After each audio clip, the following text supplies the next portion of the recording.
Hey there, writers and muse daters. Here I am again, coming at you live from my personal page, which I do not do very often. So you must know that it's important, and there's something really cool and exciting that I want to talk to you about, and that is books. Go figure. So as you know, if you're writing, you absolutely should be reading. And not just reading in your genre. Of course, you want to be reading in your genre, but you want to be reading widely. And I practice what I preach. And today, as we transition from 2018 into 2019, we're really thinking about those New Year's resolutions and the things that we really want to accomplish. And for the writers over in the writing gym, those aren't just sort of nebulous resolutions, exercise bikes that got forgotten in February. We really set goals and we put a strategy in place to reach them. And so part of that for you should be your reading strategy, because in order to be a good writer, of course, you need to be reading. Did I say that already? I think I did. I must mean it. So what I want to talk about is my roundup for 2018, the books that I read, fiction and nonfiction, my top books for 2018. I'm really excited to share my thoughts with you on some great books that I read in 2018, as well as my reading goals over there for 2019. So let's start with the nonfiction books, and I'll give you my top 3 nonfiction books for the year. This title is probably going to be backwards for you in Facebook Live. This is an oldie but a goodie. It's How to Be Rich by J. Paul Getty. And let me tell you what I love about this book. First of all, great title. Don't you want to know how to be rich? And it's a misnomer, which is an interesting pitch, right? They really focused on the marketing of this book, because you see How to Be Rich and you think, gosh, I'd really like to know how to be rich. And this book is about how to be rich, truly, but it's really more sociological and philosophical around the creation of wealth, the obligation that wealth creates, around how we create jobs and share that wealth, and how we contribute to our cultural patrimony through wealth to share that. Think Rockefeller. It's a really, really interesting book. I didn't know a lot about Getty. In fact, almost nothing before I picked up this book at a library book sale. You can tell it's quite old, this book. Really, really, really enjoyed this one. I thought he had a lot of really great thoughts to share. So definitely a top nonfiction book for 2018.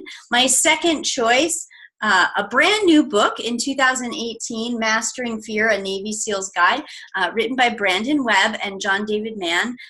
Many of you have heard John David Mann on the Writing Gym podcast. We just interviewed Brandon Webb, and he will be one of our headliners for season 3 of the Writing Gym podcast. He had some great thoughts to share on the writing process of this book that he and John went through.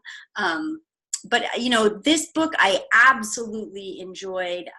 Brandon, John put together a really great book together. It's a really interesting read, but it also, I love their philosophy on mastering fear, right? A lot of times we talk about overcoming fear, and he really nips that myth in the bud through this book. And we've all been afraid of something in our lives, and sometimes it's big things, and fear really gets in the way of our dreams. I don't want fear to get in the way of your dreams, your publishing dreams, especially for 2019. So I highly recommend this book, Mastering Fear, a Navy SEAL's Guide by Brandon Webb and John David Mann. Excellent, excellent book. My top pick, I know, drum roll please, you're all waiting to know what my top nonfiction book is for 2018. The Go-Giver Influencer by Bob Berg and John David Mann. Sorry, John, you got on my list twice this year. This book changed my life. This book was amazing. Now, The Go-Giver is a really great book, and The Go-Giver Leader is a really great book. All of the Go-Giver books are amazing, but this one is exceptional. This one, I mean, you can tell how much I love a book by how many Post-it notes are in it, and I think every other page has a little flag on it in this one. I've written all over it. I've got Post-it notes all throughout. this is a book that I had to stop, right? So I read 2 pages and I had to think, whoa, okay, that's a big idea. I need to think through that. There was a lot of journaling that happened. And, you know, even if you're not in business, if you don't care about business, if you hate business, if you never want to even be close to a business, please still read this book. Because, you know, technically, I suppose if you go into your local bookstore, this would be in the business section. This book is so much more. This book is about how to live a quality life. This book is about how to problem solve so that people can get along. And I think that this book is particularly important right now, right? We're in a very contentious political situation. I'm not going to get into the details of that, but there are a lot of people who are having difficulty getting along with each other. This book, if everybody read this book, maybe things would be a little better. I highly, highly, highly recommend this book. If you don't have it, go buy it now. You can even leave my Facebook Live to buy this book now, please. So that's the roundup of my nonfiction books. Let's talk about my fiction picks for the year. So my number 3 book is actually a, I think you can see it here. It's a YA book called Courage for Beginners.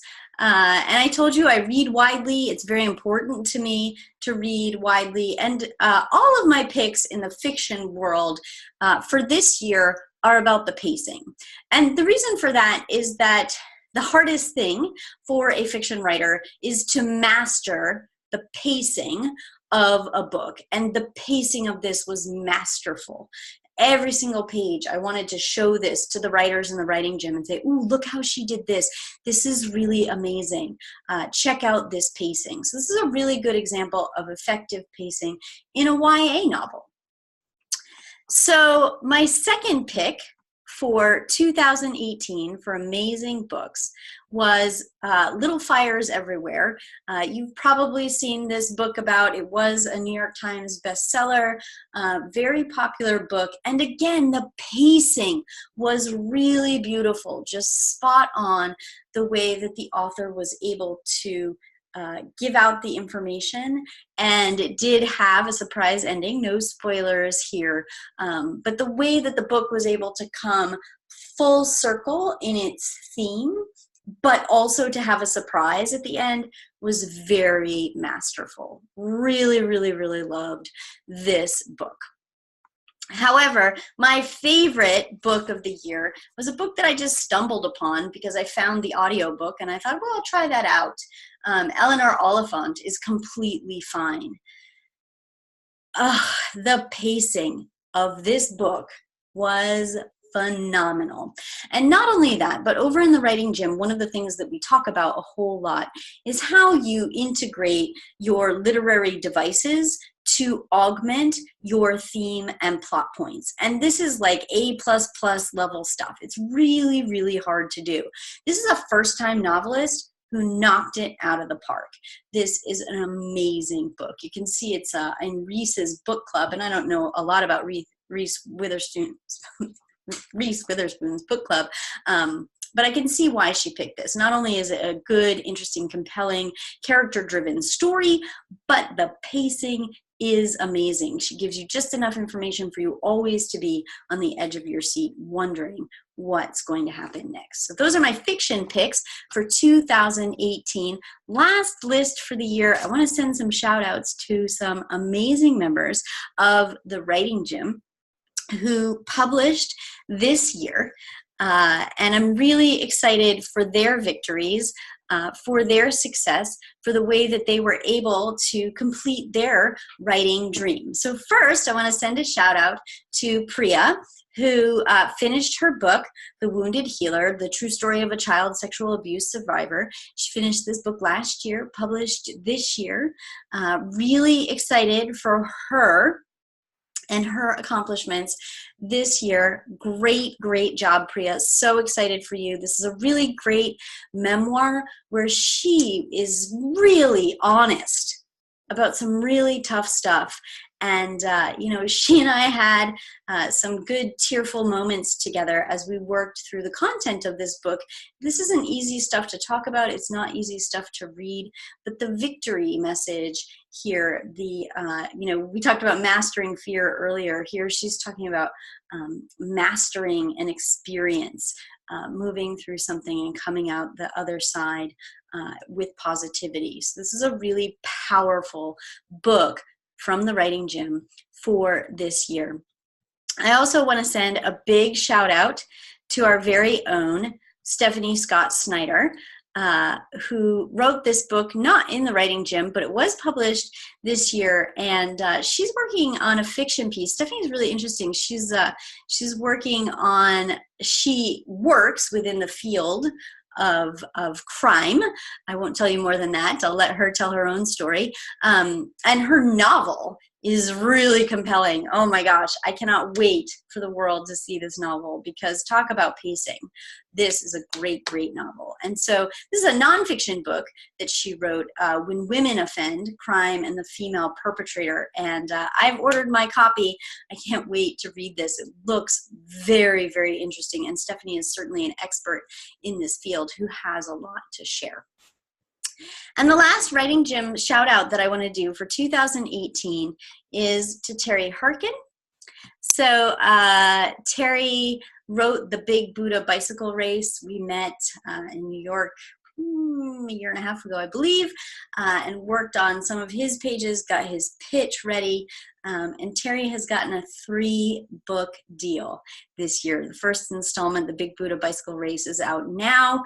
The second installment to be out soon. Terry will also be on the Writing Gym podcast to talk about his book, his writing process, why he chose traditional publishing and what that was like for him.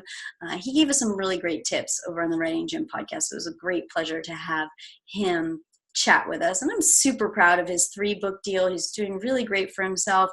His publishing company just sent him on a speaking tour, so I was able to meet up with him in Colorado, and we had lunch and we talked about his journey as a writer. I'm super proud of him, super happy for him, really could not be more thrilled for his success and what he's been able to do with his story and his books.